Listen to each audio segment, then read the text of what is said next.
It's the Lunch Show with Chad Summers. Fasten your seatbelts for the greatest radio show in the world, ever. And now, the host of the Lunch Show, Chad Summers.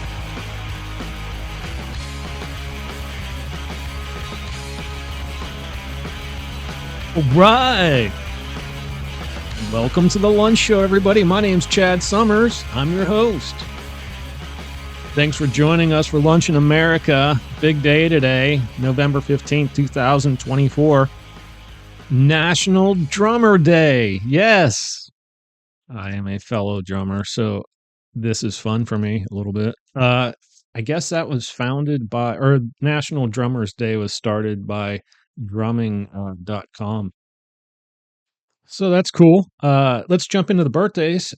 Chad Kroeger, 49. He's Nickelback's singer. That's it. When I go do research for these birthdays, there's a ton of like TikTok kids on there and stuff and YouTubers. And, I don't know any of these people. So they just don't make it. So I look for people that I think just your everyday person would recognize. Also, on this day in history, 2001, Microsoft released Xbox. 1904, American inventor King Camp Gillette was granted a U.S. patent for the first razor with disposable blades. And in 1988, Yasser Arafat issued a declaration of independence for a state of Palestine in the West Bank and Gaza Strip. All right, let's get into the news, shall we, folks? We've got breaking news. This one from CBS Sports. All right, it's not so breaking. It happened yesterday. But Mike Tyson slaps Jake Paul during final stare down after both fighters weigh in under 230 pounds. All right, this is a big day here in the fighting world. I just wanted to make a couple points here about this fight coming up tonight. For one, it starts at 8 o'clock on Netflix. And this is basically a contest to see who just wins this fight. That's all it is. It's not really a contest to see who is the better boxer, because everyone knows that's Tyson. It's just not even a contest. These two guys, both in their prime, they probably wouldn't even fight because it'd be so lopsided in Tyson's favor.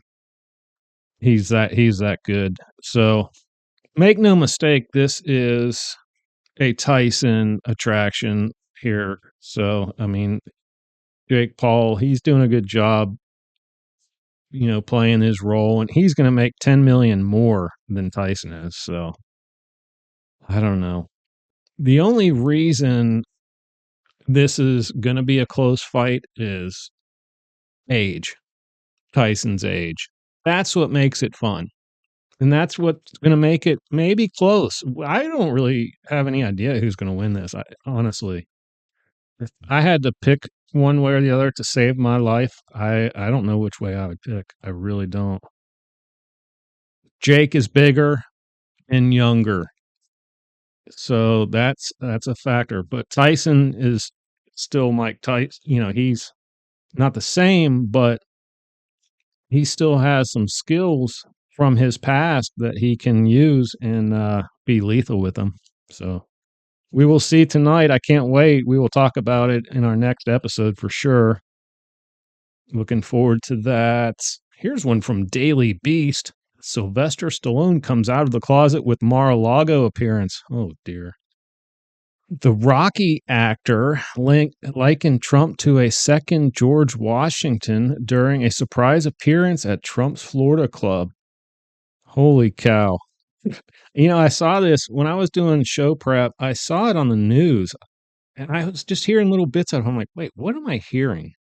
So I did a search for it, and sure enough, I found this article. Very interesting. Basically what this means is he's retiring from making movies and moving out of Hollywood very soon for his own safety. All right, we've got one from CNN. After Trump's win, some women are considering the 4B movement. Oh, no. So what dudes are doing, it's called MGTOW. It's called it stands for men going their own way. Also known, the community is also known as the red pill community. They're basically guys that uh, have dropped out of the whole dating thing due to the risk of, you know, marriage. It's a pretty risky thing for men. So yeah, women are doing a similar thing called 4B. Apparently, it originated in like 2015, 16 in South Korea by a bunch of feminists. And the 4Bs stand for words, well, the first letter of words that I can't pronounce, but they translate to no marriage, no childbirth, no dating, and no sex with men. Okay, but they can just not with men, right? Okay. But anyway, so yeah, this is post technology dating for you. Very interesting stuff. What that had to do with Trump winning, I don't really know exactly, but here's one from Fox News. This is not good. See, this pisses me off pretty bad, actually.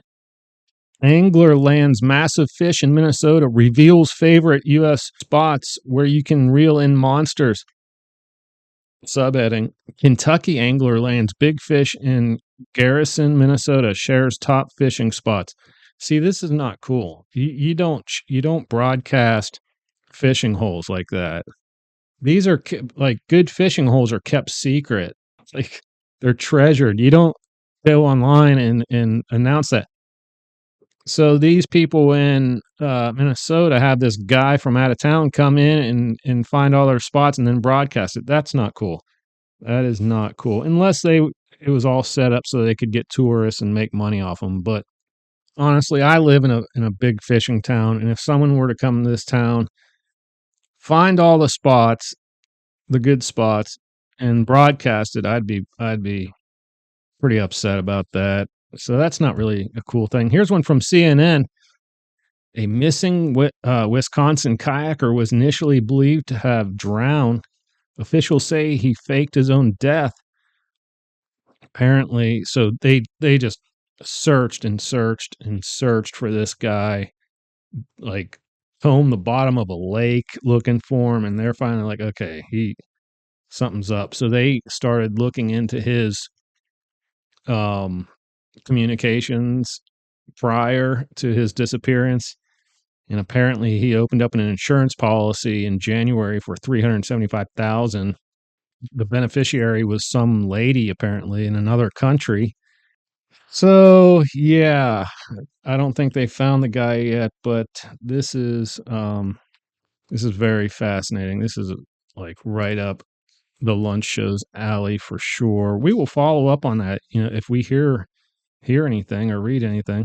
Here's one from CNN. U.S. tennis star Frances Tiafoe fined $120,000 for repeatedly swearing at a chair umpire. You know what? I think we need to change this around. I agree with the fine, but I think they should be instant. Like right when he says a swear word, because, officials you say something like that to an umpire, you're kicked out of the game. I'm telling you right now.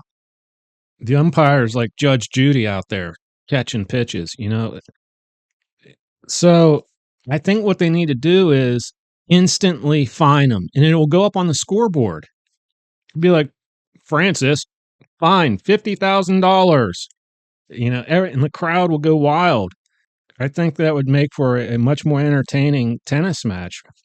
We should incorporate that into all the sports except hockey. Folks, that leaves us with one story left, and it's a weird one. Not necessarily good, but it is good, but it's also weird. Texas woman sets record for donating almost 700 gallons of breast milk. I'm still not sure whether this disturbs me or not. It's leaning towards being disturbing. I mean, I can't help but wonder what the husband is thinking about all this. And just, I don't know. It's just really weird. That was a Guinness Book of World Records. So, and then has overproduction of breast milk.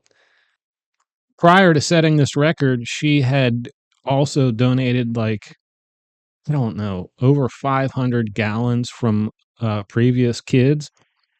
But listen to this, though. So that's the disturbing part, just the whole visual part of it. But look how many kids she is feeding or fed, how many babies. The Mother's Milk Bank of North Texas told Ogletree that every liter of milk can feed 11 premature babies, which by her math means that her milk has fed 350,000 infants across Texas if it were all to be used. Wow. So that's the good news part of this headline. And I think that's pretty cool. All right, folks. I hope you enjoyed the show. I'm going to call it right there. Be safe this weekend. If you go out and watch the Tyson's fight, get, ride share home or get a friend, drive you home or whatever. There's going to be a lot of people out watching the fight. So just be safe, smart.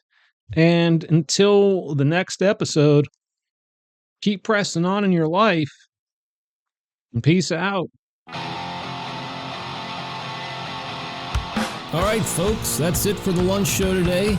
Don't forget to come back every Tuesday and Friday for new episodes. And don't forget to like, share, tweet, subscribe, friend, listen, email, and tell your friends and family about us.